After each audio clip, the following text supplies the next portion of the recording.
Incoming transmission. The Klingon word of the day is Gopdap. These are the voyages of the starship Enterprise.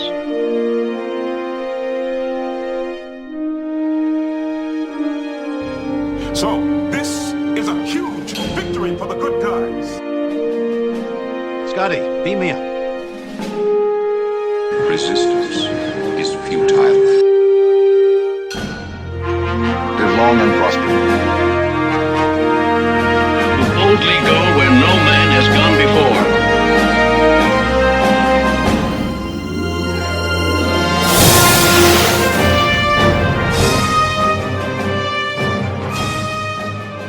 Greetings and welcome to the Computer Resume podcast, the show covering the entire Star Trek franchise in chronological order for fans new and old. I'm your host, writer-comedian Mr. Todd A. Davis.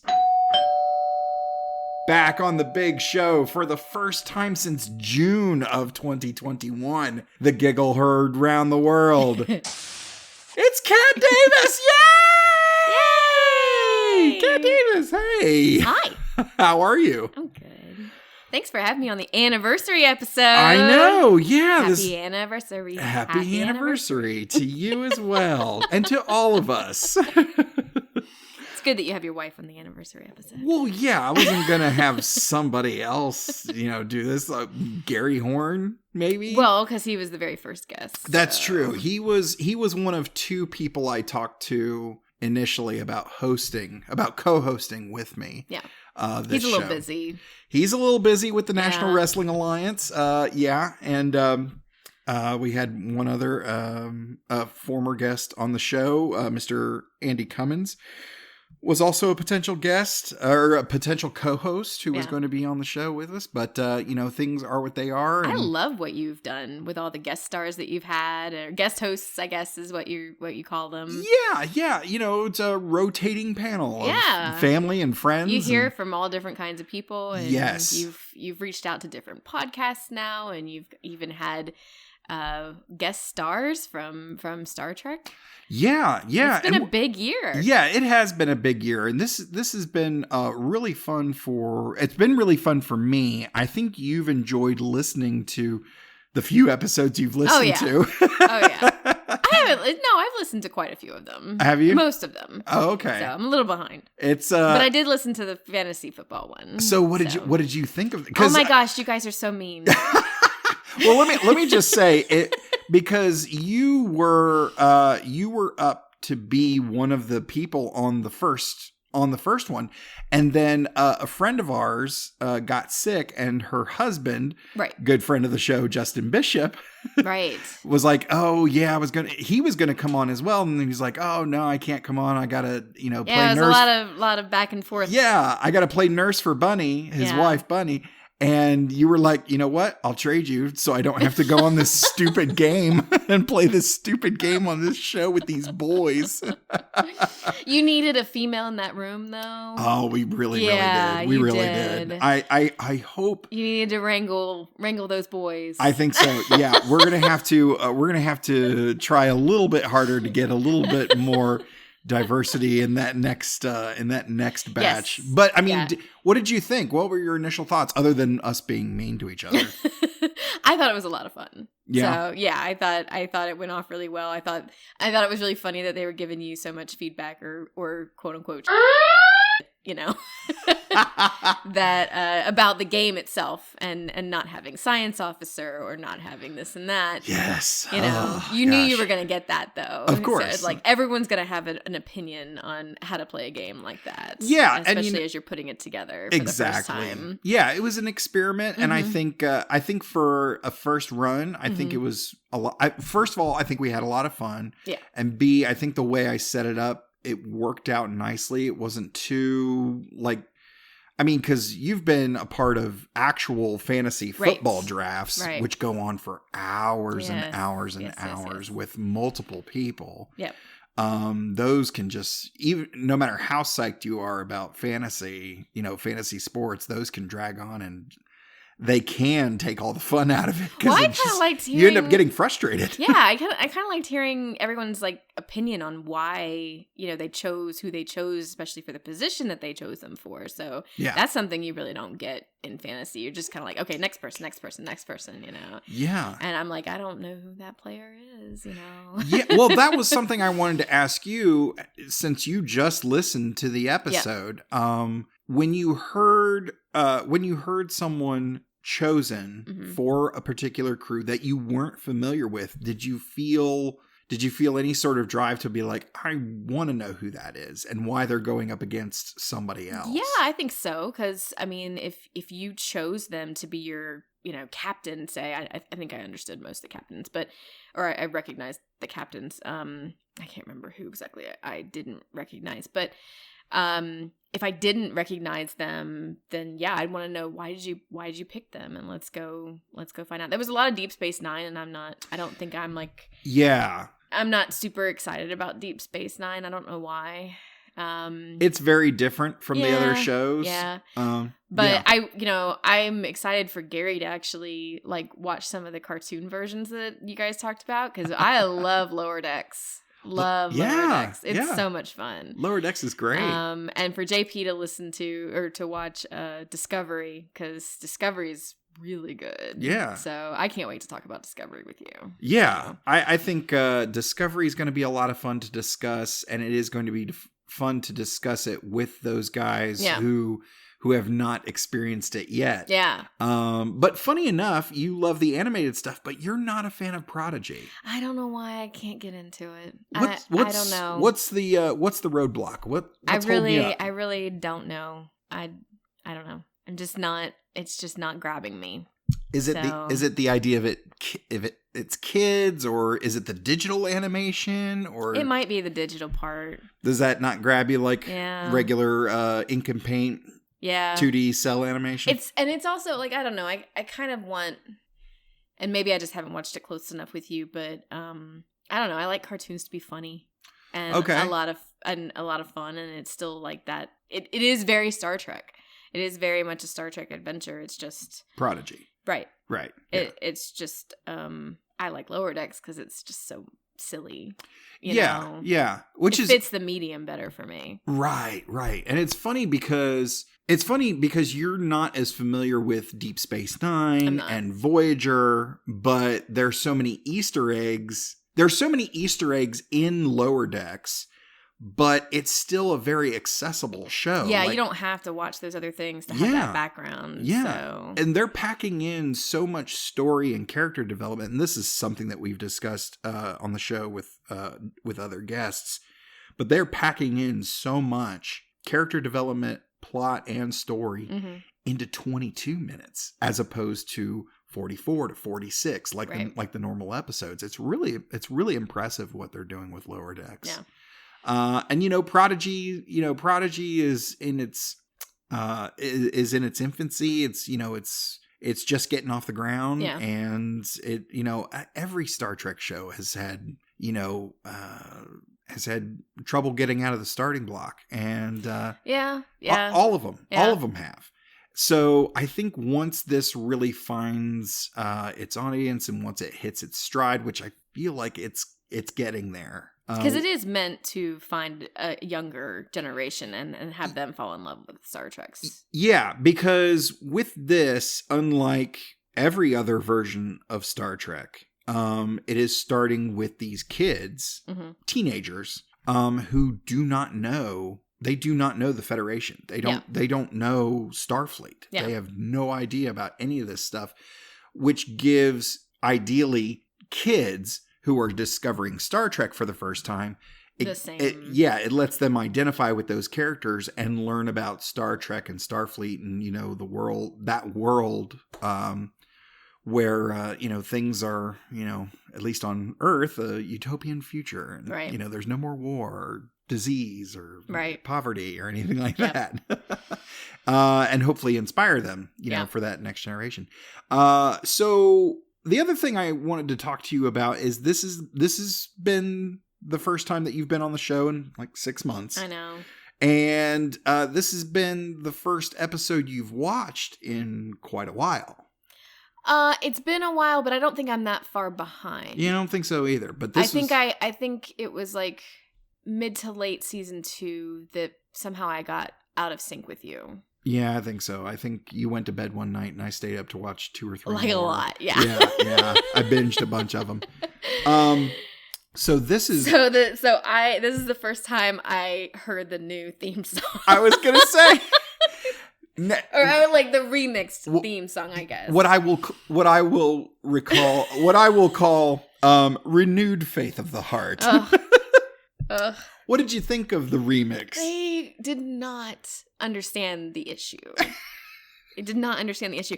And I know we haven't gotten into the episode quite yet, but like thinking about how this episode feels, and if they keep this kind of tone in this next season, as season 3 of, I mean, he's got revenge on the mind. He's got, determination. He's out, to get these people. Yeah. And it's just like, this is a little darker than the first couple seasons where it's more explorative and they're just trying to figure this stuff out. So, you made it like almost snappy, poppy. Yeah, more lighthearted and this like guitar riff and like, what? Like, you saw my face when it first came on, and I'm like, I'm sorry, what? I have a problem. I'm not okay with this.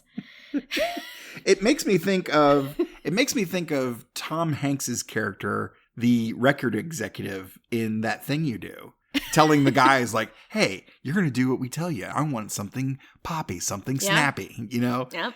It makes it feels like some executive was just kind of like, "Hey, look, we got to balance this out. It's getting darker. We need the theme song to be poppier and like happier." That doesn't make any sense to me. Yeah, that does not make sense at all.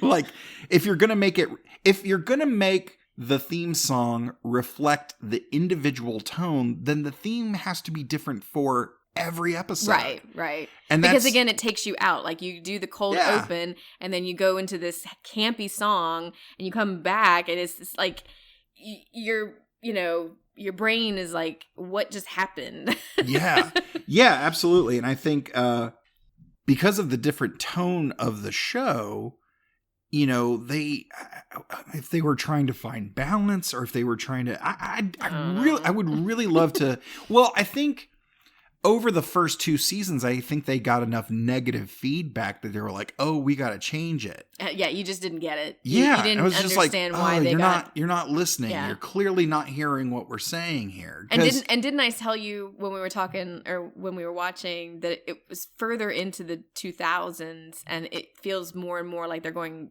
like early 90s, like back. Yeah. It's like, what are you doing? It's like that scene in Family Guy, just like, "You used to be that you loved me. But now it's 1990, and I have to set you free."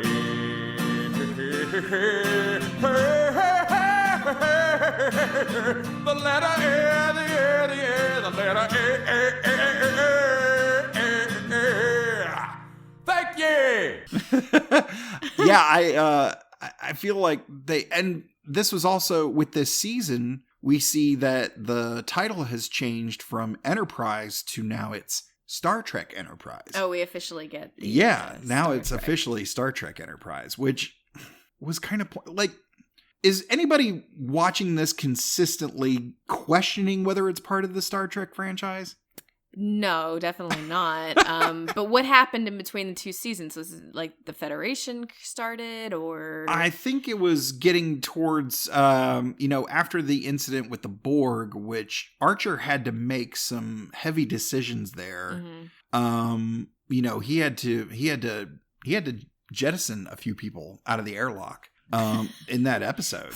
And, that was pretty dark. And, and they pretty quickly determined that it was trying to rescue their captured people was a lost cause. And he was like, "All right, fire torpedoes." Oh, okay.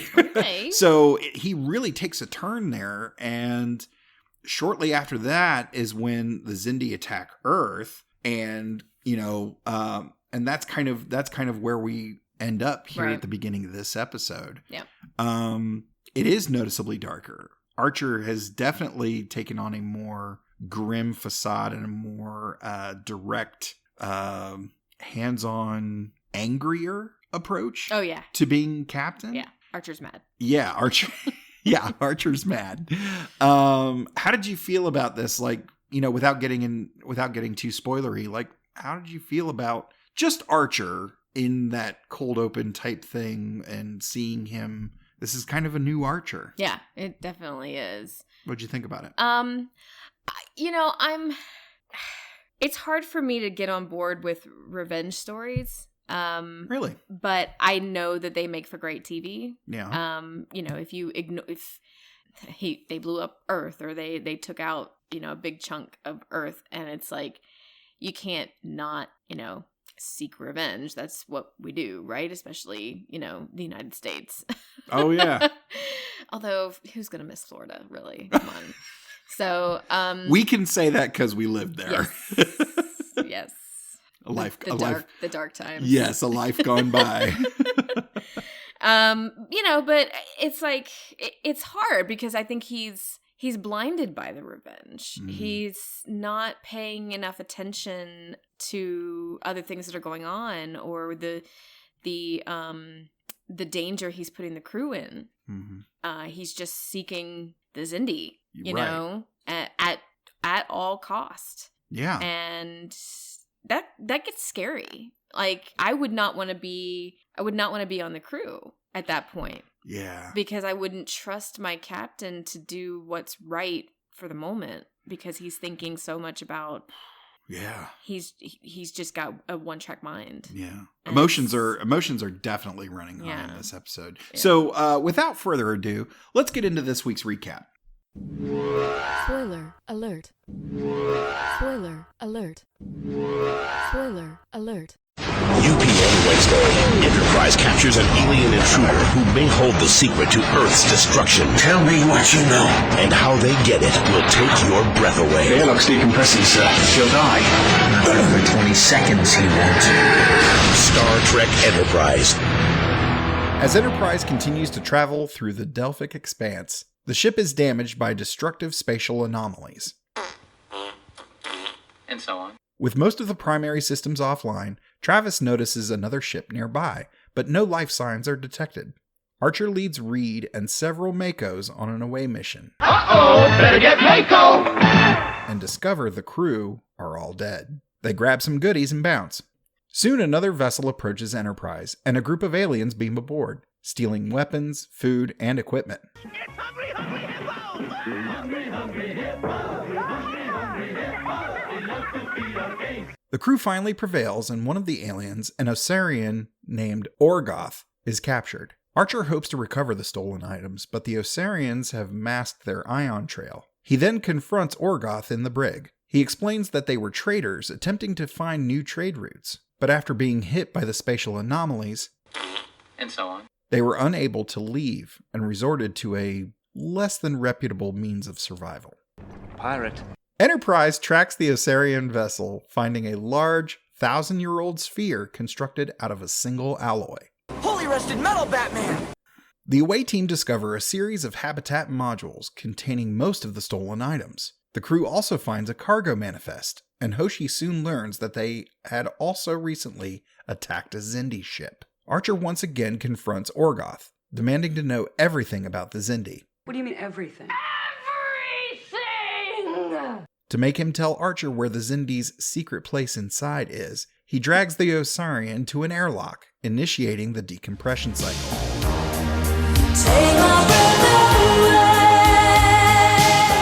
Orgoth reveals that they downloaded the Zindi database and provides the access codes to their computer. When the alien ship returns, Travis maneuvers Enterprise close enough for Hoshi to download 90% of the database. Archer sends Orgoth back to his people. Well, Lottie frickin' da!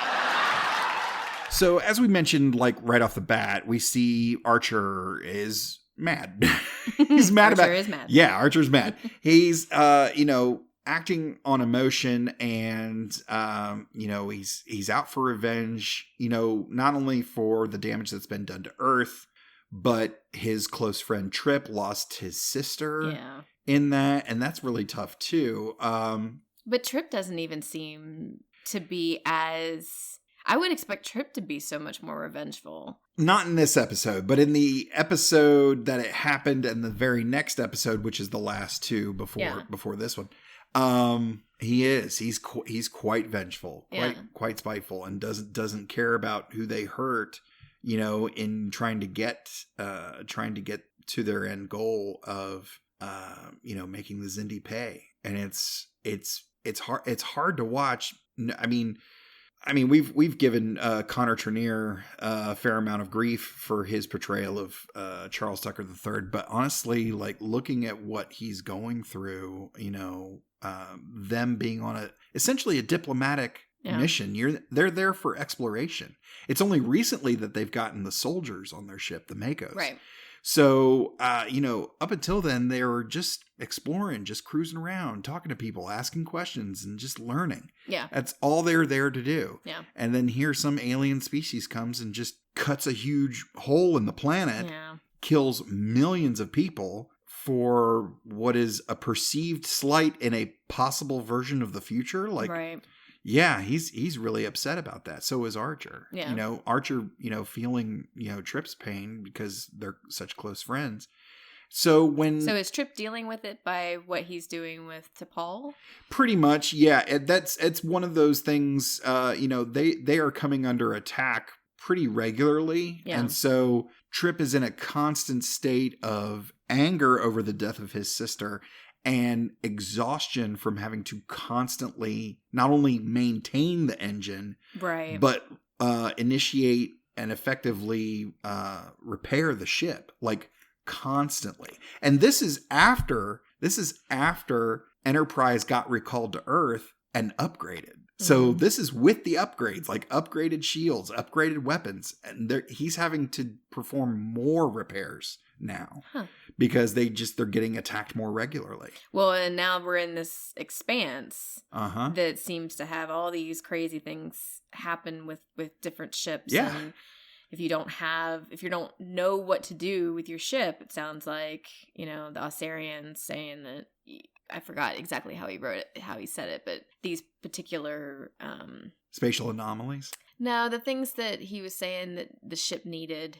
Different different alloys for the shielding and different different types of fuel for the engines and for the weapons and all that stuff. Yeah. Otherwise, it sounds like you're basically going to die because the expanse is going to suck out. I don't know if it's life support or whatever it's going to do, but the ships must be equipped appropriately to be able to handle this particular location in space that they're in. Yeah, I mean they're encountering things that, and I think they actually allude to this, that are essentially defying the laws of physics. Right. So he's having to rewrite physics. Yeah, he's literally having to rewrite the book on physics, and they actually make a reference to Zephram Cochrane about, well, let's see, it only took Zephram Cochrane how many decades? Like, can I do it before the ship explodes? Exactly. I think that's the one part of this is like, it's a little far-fetched. It's a little unbelievable that they're that quick in figuring out how to do all this stuff. Now, I guess it was good that they came across this particular, space dock thing storage container. Yeah, where found this weird sphere. Where they found all their stuff as well as other people's stuff. Yeah. And I don't know that they actually go into the origin of it, other than the Osarians are just using it as a base. Right. But it's clear that, it doesn't look like they built it. It looks like because it was like 1,000 years old, right? Right. So, yeah. Yeah. I think it's really interesting because we aside from the plot, if you're looking at the bigger picture here, you're actually left with more questions with this episode than when we started. So we see that these folks, the Osarians, are actually, they were basically on a similar mission. They were traders. Yeah. And they were just looking for new trade routes. And they got stuck here and resorted to piracy. Because they couldn't figure out how to get out. They couldn't get out, yeah. They needed to survive. So, yeah. Have you ever? I loved his last line at the end was like, "Mercy is not going to help you in the expanse," or however exactly not going to serve you. I think he said. Yeah. In the expanse, and again, that kind of speaks to where Archer's head is right now. You know, and now he let him go in the end, but it was like, he's out for blood, but not Asarian blood. right. Well, before we get there, what do you think? What do you think it's like to be to be in a position where you have to become a pirate to survive? What do you think that's like? What do you think? How would you survive? What do you think your position on a ship would be? Oh, I don't know. I'd probably be dead. Well, it makes me think back to one of our earliest trips together to Savannah, Georgia. Okay. Where, for anyone who hasn't been to Savannah, Georgia, it's, it might not be top on your vacation destination list, but it really is a cool town. Yeah, it's amazing.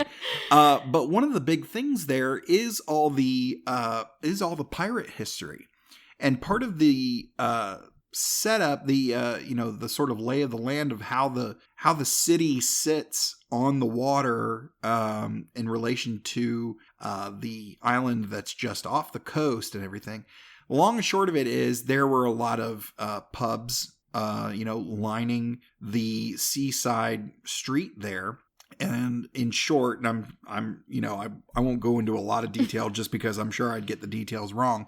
But the long and short of it is that these ships would come into port. They would go to a local pub, and if they were short a few crew members, they would start. They would find the young men in the pub, and they'd start pumping them full of drinks. And, once the young man would essentially black out, they would, they'd tell the bartender, "Oh, he's with us. We'll take care of him." And they would carry him on the ship. Yep. And once they were on the ship, basically kidnap you. Yeah, they basically kidnapped you. And once the, ship left port, and the guy would eventually come to his senses, the offer was, well, you can either serve here on the ship or you can swim back to shore. Yeah. Now, a lot of people might think, oh, you know what? I might be able to, survive that swim. It's the coast of, it's the coast of Georgia. It's, it's not necessarily shark-infested waters. True. However, on the island just off the coast of Savannah was the prison. Right. And what they would do was they would scan the water for anything or anyone in the water, and anything or anyone that they saw, they assumed was a prisoner trying to escape. Mm-hmm.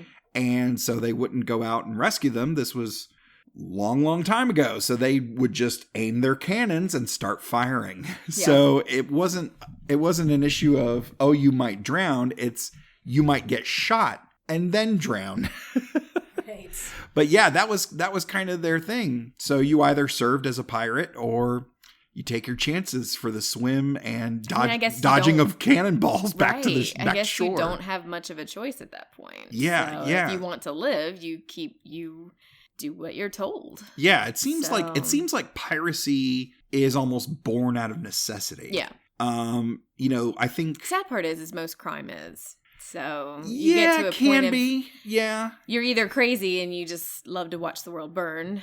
Right.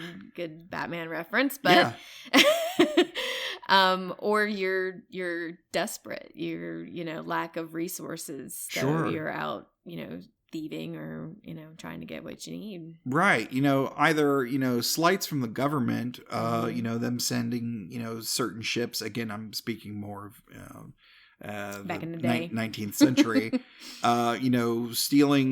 stealing goods and transporting them so the people would, cobble together enough to get their own ship and cannons and essentially steal back the goods, or other things along those lines. But, piracy, it's funny when people hear pirates, they always think of ships on the water. Yeah. But piracy can be for trains and for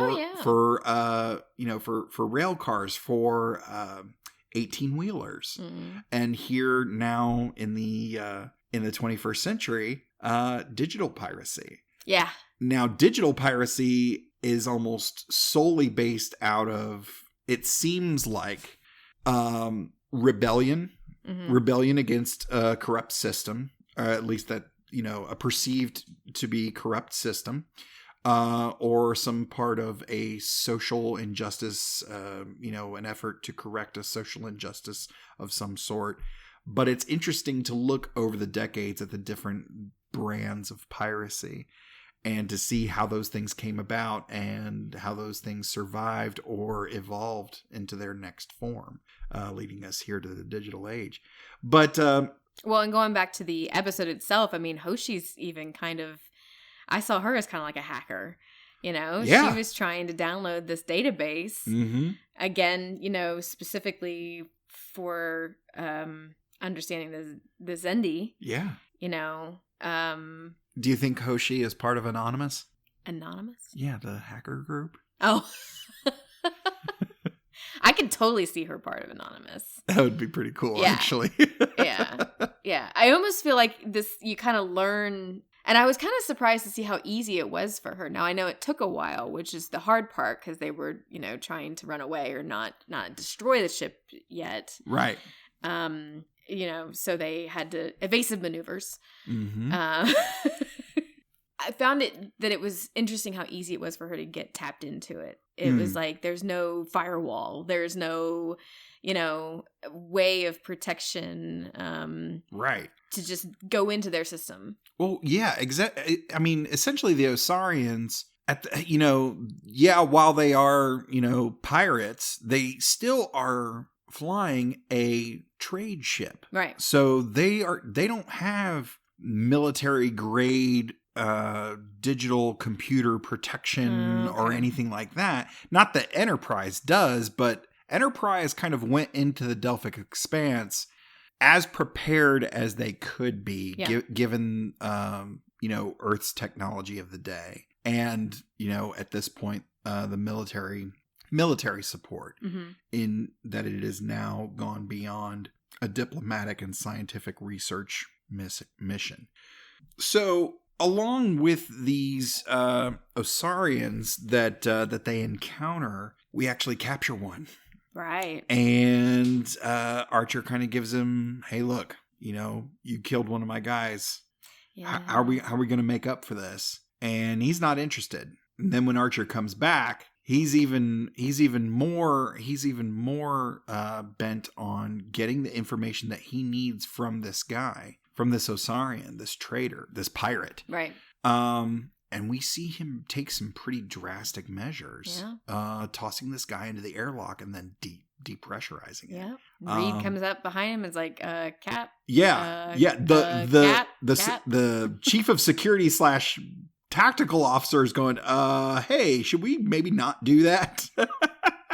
which is something, I think it would have been interesting if Reed and Trip had shown up together. Yeah. Because Trip, in the volatile state that he's in right now, might have a difference of opinion. I guess I didn't see that Trip was, maybe he's just so tired. Yeah. And like you said, his focus was on this physics experiment. Yeah. But it was like, I just didn't see that he had that same kind of reaction. Yeah. Or that, that focus of revenge. And it just kind of makes me wonder, like, what point does the crew say, Cap, you're not in the right mindset, you need to step down. Yeah. It's not because, and they don't really have that yet, do they, in this timeline or chronological of Star Trek and the Federation and everything. They do, but it's certainly not as rigid a structure as it is in later iterations of Star Trek. Okay. T'Pol is the first officer, but she is Vulcan and not a member of Starfleet. Right. She's first officer on the ship, but she's not in Starfleet. Yeah.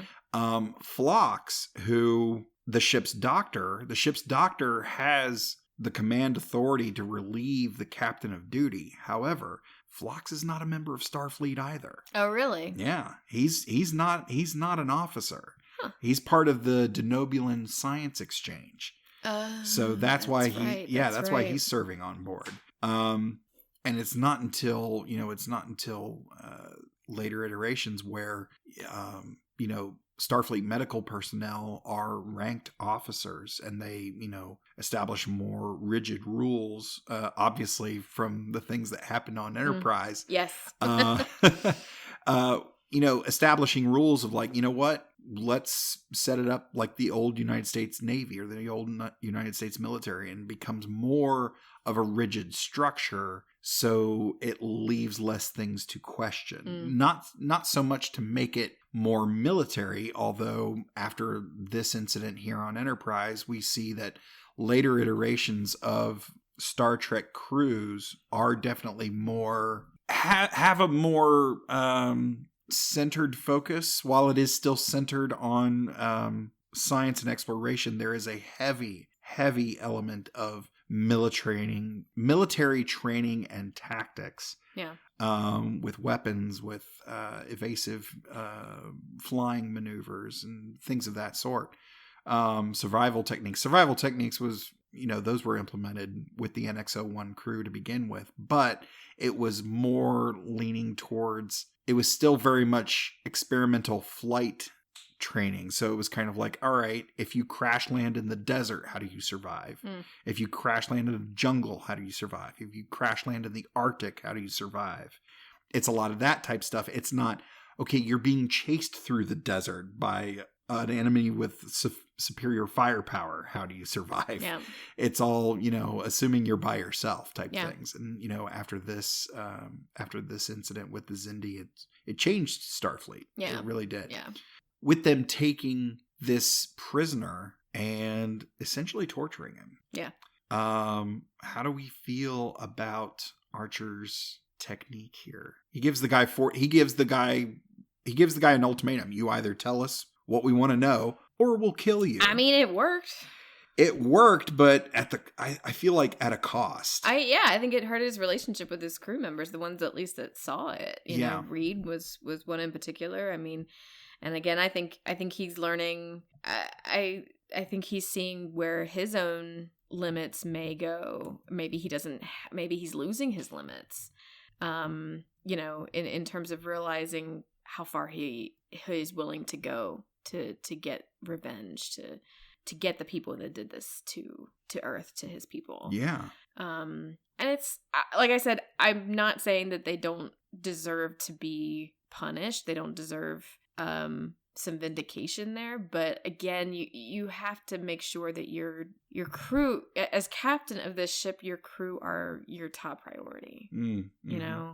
So you lost a crew member, and he's putting that on the Asarians, which is accurate, but we're here because you're after revenge, so you kind of play a part in that. Yeah. In that loss. Yeah, absolutely. I think even if nobody had witnessed it, if it was just him, I think there was still a loss because Archer, a part of Archer is broken. Yeah, a little bit.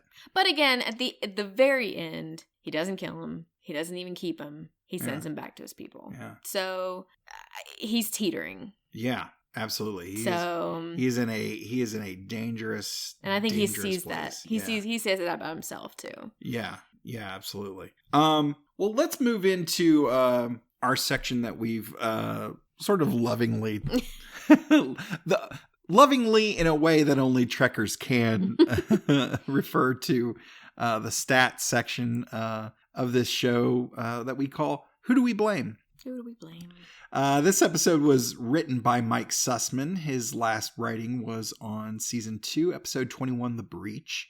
And directed by David Straden, whose last episode directing was the very next episode, season 2, episode 22, Cogenitor, which we saw is where Trip makes some ill-advised contact with a member of a species, ultimately resulting in that character's suicide. Oh, yes. Yeah. Oh, my gosh. Yeah, that was sad. That was a very rough episode to watch. I'm not that far behind. Yeah, you're not too far behind. The guest stars were a little light on the guest stars here, but the main guest star of note is Mr. Robert Russler, playing the role of Orgoth.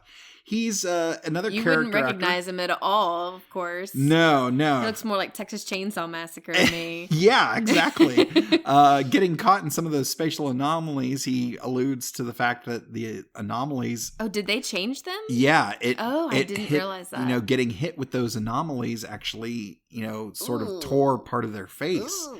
Yeah. It's not pretty. But this Robert Russler has been, steadily working in the industry since mid 80s.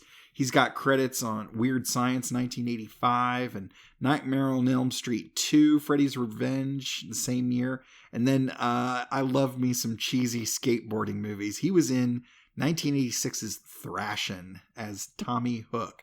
Then he was in all 13 episodes of Outsiders, 22 episodes of 111 of Babylon 5 as Lieutenant Warren Keffer. And he was in the 1995 video game. This was kind of interesting. He was part of a video game called Wing Commander 4, The Price of Freedom, as a character named Seether. The game, forgettable, but the cast, unforgettable. He was in a cast that included Mark Hamill, Malcolm McDowell, and John Rhys Davies. Those are some heavy, heavy hitters. That's not a bad thing to have on your resume. And then he played the role of a thug in 1996's The Substitute, starring Tom Berenger. Not even named? No, didn't even catch a name in that one. No. And then later, this is his only appearance in the franchise so far. But he continued getting bit parts and one-off guest roles until his most recent credit from October 2021, the Amazon original horror mystery film The Manor, starring Golden Globe winner Barbara Hershey and Star Trek alum Bruce Davison. Also, he was also in the first few X-Men movies as Senator Robert Kelly. Yeah. So this was a really interesting episode. I have one other thing here is, they tried to introduce a lot of trying to get glimpses of different species throughout the Star Trek franchise. A lot of them were tried to get first looks, maybe not a first contact, but maybe a first encounter with a species. The Osarians were initially meant to be the Orions. The green-skinned pirates and sex slave traders. Uh-oh. This was essentially to be their origin story. Yeah. Which I think would have been really cool to kind of see, knowing how much of a role the Orions play, not only in Discovery, but also in the original series. They make quite a few appearances in both of those, and a few other appearances later down the line. But someone squashed that idea, and they ended up going a different direction, changing Orion to Osarian. It is what it is. But so what did you think about this episode overall? Would you does it make you want to jump back in and keep watching?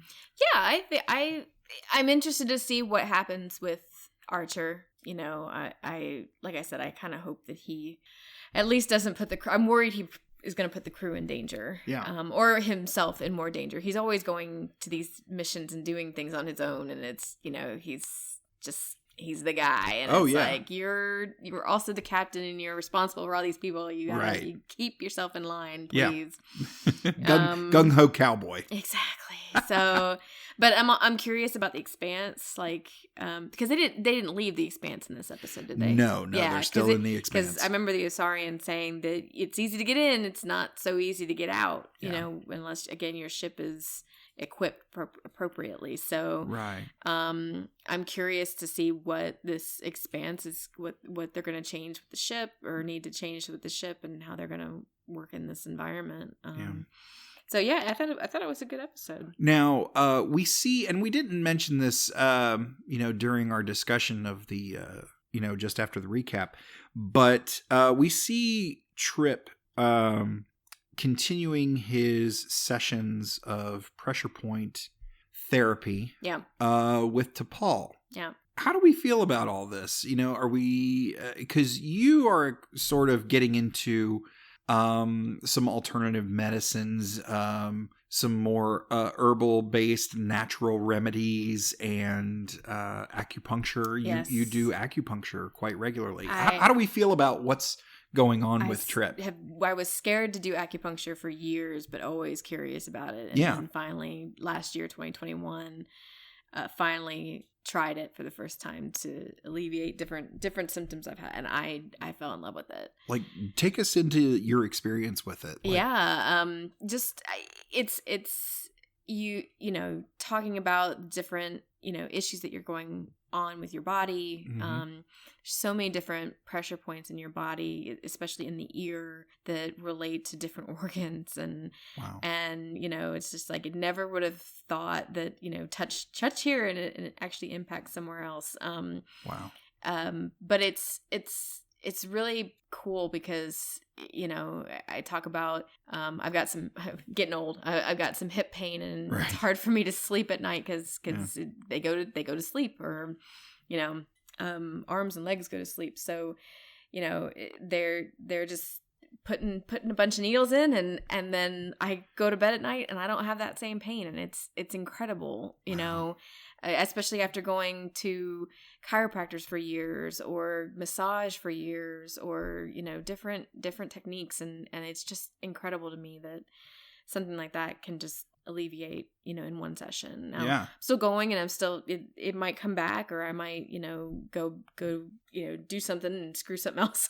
up. But, you know, it relieves sinus pressure, relieves headaches. Oh my gosh. And digestive issues, all kinds of things. So anyway, and then it's just like, people are so worried about the needles and like sitting there for a long time. And I'm like, but you're kind of go into this meditative state at the same time. So, you know, I don't feel the needles after they go in, and just able to think and breathe and all that stuff. So it's great. So, you know, thinking about the episode, I think the one thing I get in a way, you know, those kind of sessions, anything like massage and acupuncture can, for a lot of people, can feel uncomfortable because, you know, you're sitting there mostly naked on a table. Right. And, you know, you're exposed, and you're telling someone all your woes, and might feel a little awkward, right? To some people that maybe aren't comfortable in those situations. And, for sure. Yeah.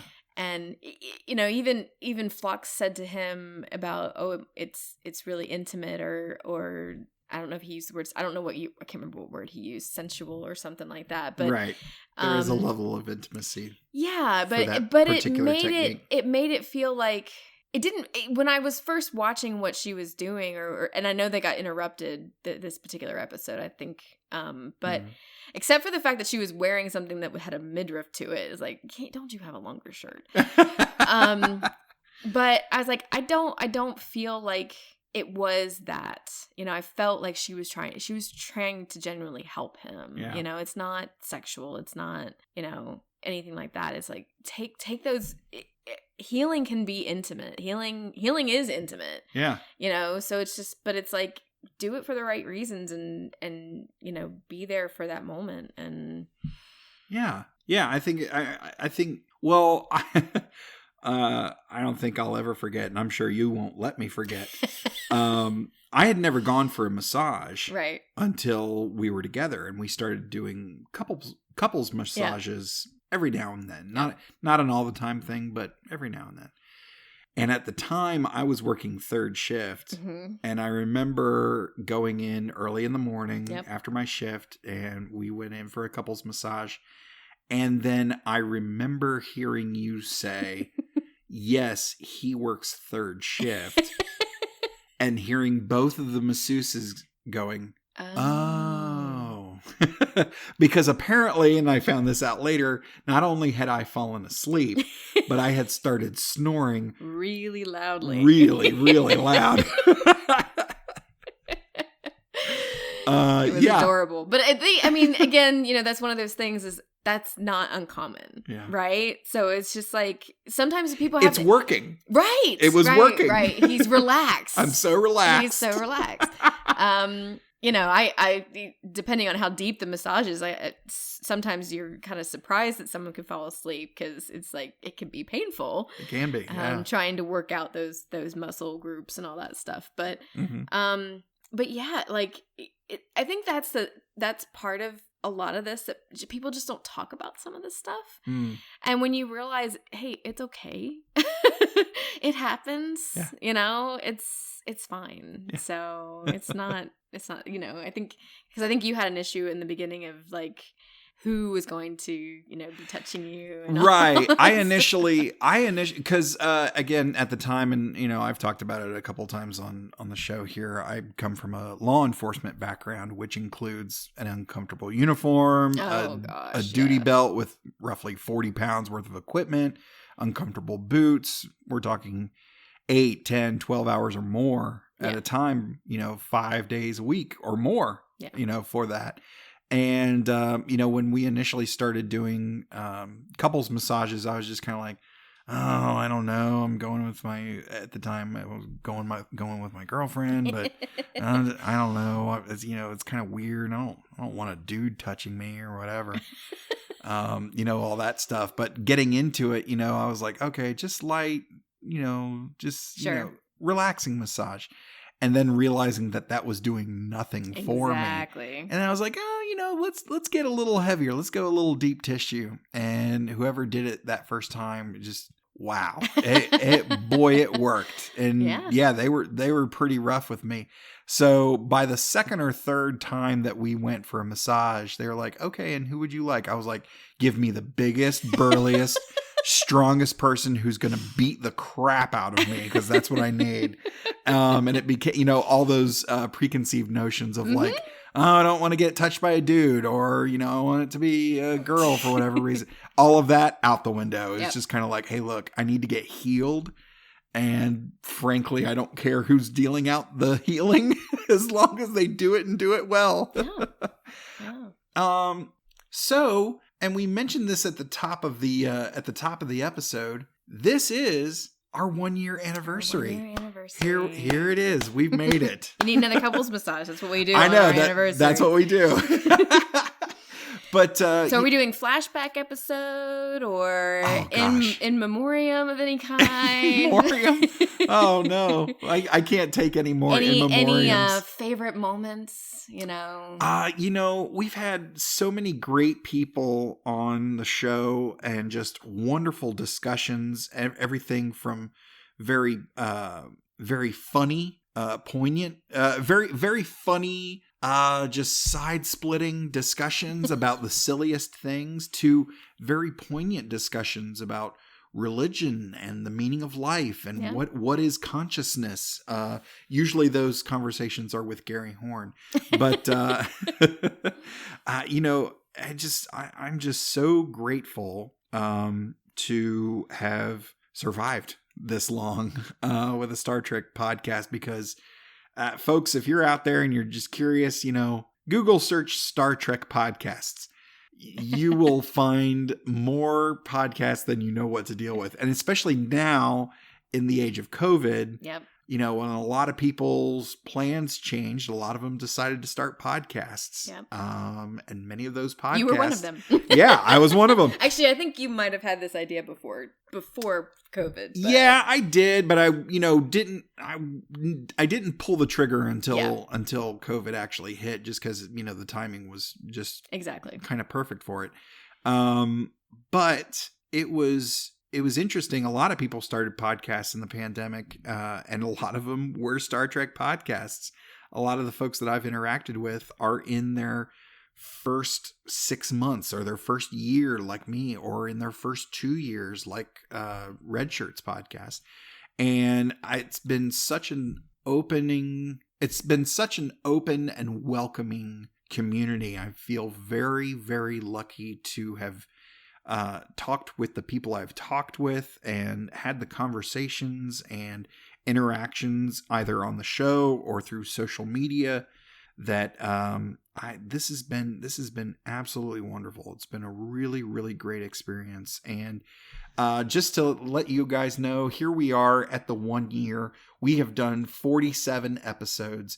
5 bonus episodes with, as of this recording, just over 1,400 downloads from over 30 countries around the world. Wow. Yeah. That's awesome. Yeah, it's a lot of fun. And those numbers... Hi, world. Yeah, hi, world.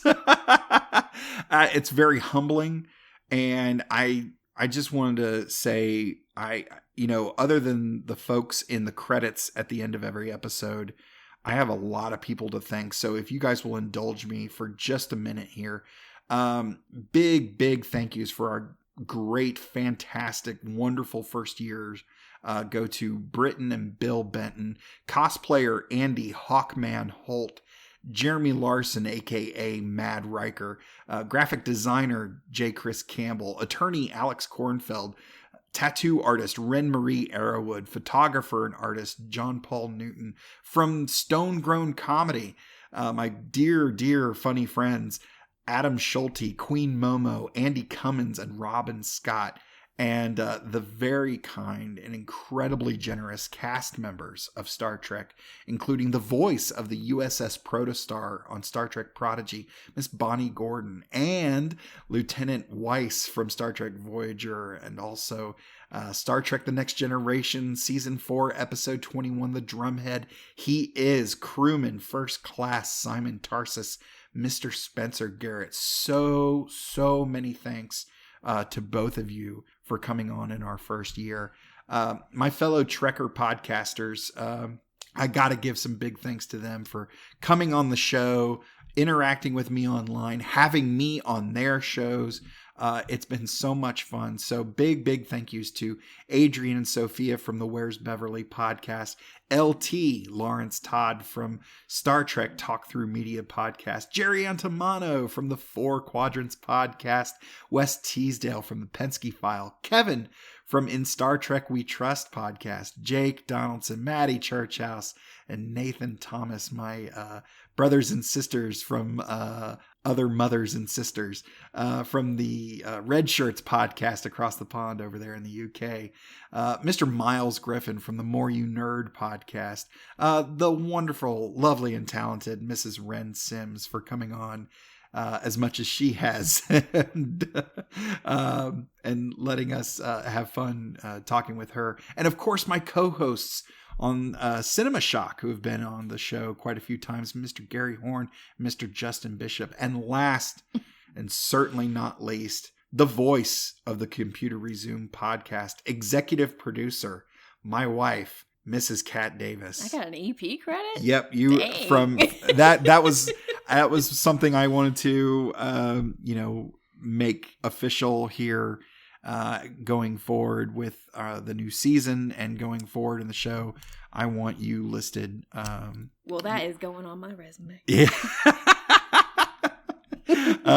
Yes, from now on, you will be credited as executive producer, Mrs. Kat Davis. Thank you so much for enduring my crazy, enduring my my perfectionist / procrastinating nature of it has to be a certain way and it has to be just right. And I'll get to it later. But I couldn't have done any of this. I could not have done any of this if you weren't in my corner. And I just want to say thank you. And I love you. I love you. I love you too. And do you have any other thoughts about the first year of this show you're now the executive producer of? Oh gosh, if I'm the executive producer, we have to talk. No, I'm just kidding. Things are about to change on the Computer Resume podcast. No, I'm very extremely proud of you for your first year. I think you've done an amazing job. I think you've heard that from a lot of people. You're very thorough in your notes. You're very thorough in helping everyone feel at home on the podcast that comes and joins you to nerd out about this series. And I hope that if anyone's listening to this and you're like, oh my gosh, they're already a year in and you're just starting out with us, don't just join in. It's just we're just having fun. and having a good time. And if you can catch up on anything, great. If that's too daunting, just like a lot of people think, starting Star Trek from the beginning chronologically thought that's daunting. Yeah. It's absolutely bonkers. But that's exactly what Mr. Todd A. Davis decided to do. And he's a year in. Yeah. We estimate 15 years. Roughly, yeah. But they're still making Star Trek today.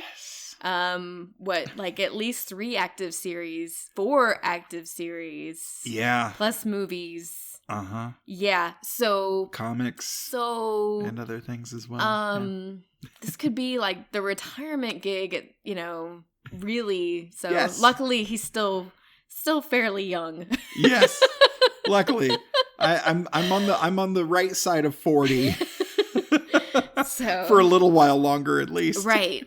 So no, but I'm extremely proud of you, and I think that I can't wait to see what this new year comes. I can't wait to see, I can't wait to get to the next series of Star Trek too. Yeah. So like getting into Discovery and different stuff too. But I'm excited for you. I'm happy. Thank you so much. Happy for you. I'm happy for us. I'm happy for me too. And thank you. EP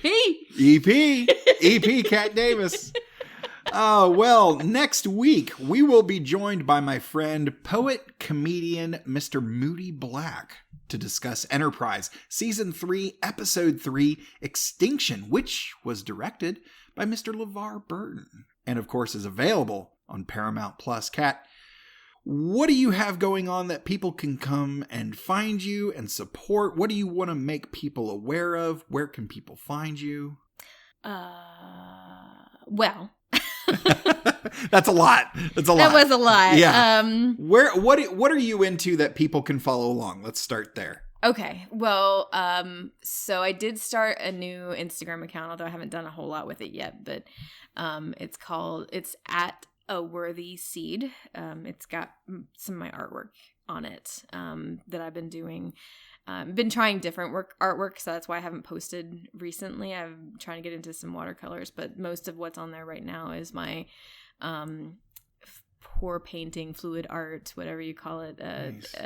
Acrylics. Gorgeous work. Yeah, thank you. Really, really great. I like that technique because I feel like the art, the paint decides where to go. So it's an interesting way to look at it. I love playing with the colors and then just kind of swirling things around, and it decides how it wants to look in the end. And I think that's kind of a cool way to look at it. Nice. I might lead a few things. There's a few of them that I'd led a certain way, but I think you've even seen a couple of my pieces that it was like, oh, it looks like there's 2 people in there, or that looks like a little ghost, or different things that like pop out in the art that I did not anticipate or plan for it, but it's just kind of cool that way. Yeah. You occasionally ask people for a charity to pitch. I do, but I don't think I've had a lot of people take me up on it. I know, but I would kind of wish they would, or I guess maybe that's, I don't know, we're not having enough charities out there, that we're working with. And I don't have a specific one, but what I wanted to say is when we're recording today, it is the 100th birthday of Miss Betty White, who we just recently lost. R.I.P. And she loved animals so much. And one thing we didn't talk about with this episode was Porthos. Yep. And how he was very concerned about the anomalies that were going on the ship and was like whining a bit. And Archer was so wrapped up in himself that he did not really comfort Porthos or manage that much, which upset me. I was like, where's Porthos? Is he okay? Because I have my sweet little Max right here snoring next to us. Which we need to give him a credit about for your guest star. We'll have his agent call my agent. Oh, okay. I'm sorry. We'll work something out. We'll do that. But anyway, if you have a local humane society, when this airs, I know it won't be Miss Betty White's birthday when this airs, but consider donating to them because the animals need us. Yes, absolutely. And instead of me giving my normal internet handle to follow, I will take a cue from my wife and also pitch a charity for people to look into and follow. Years ago, my mother passed away from a disease called scleroderma, and it is a very rare and ultimately very painful disease for the folks that have it. One of the champions of scleroderma research is recently departed Mr. Bob Saget, comedic legend, who, as a occasional comedy practitioner and comedy student, that hit pretty hard. And then, of course, because he was involved in the research for what, my mom passed away from, and what his sister passed away from, it hit a little bit harder. So, folks, if this show has meant anything to you, please take a few minutes and go to the Scleroderma Research Foundation. It's srfcure.org. That's srfcure.org. And just take a look at what they are doing. And, at the risk of sounding like every other plea for funding that you've ever heard ever, any amount you give is going to a really great cause, and it is worth every penny, especially to the folks who have been affected in their families by scleroderma. So again, the Scleroderma Research Foundation, srfcure.org. That's srfcure.org. And from all of us at the Computer Resume podcast, thank you so much for listening, and I'll see you in 10 Forward.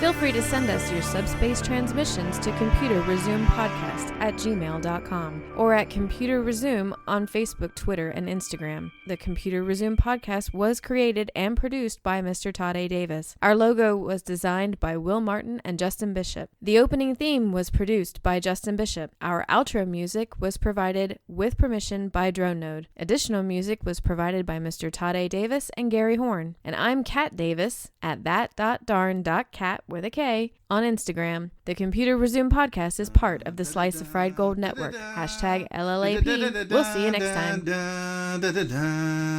Going through a Star Trek. We're doing Star Trek stuff in space. We probably got some phasers and shuttle pods, and we're gonna find a brand new race. How's that for a slice of fried gold? Less than reputable means of survival.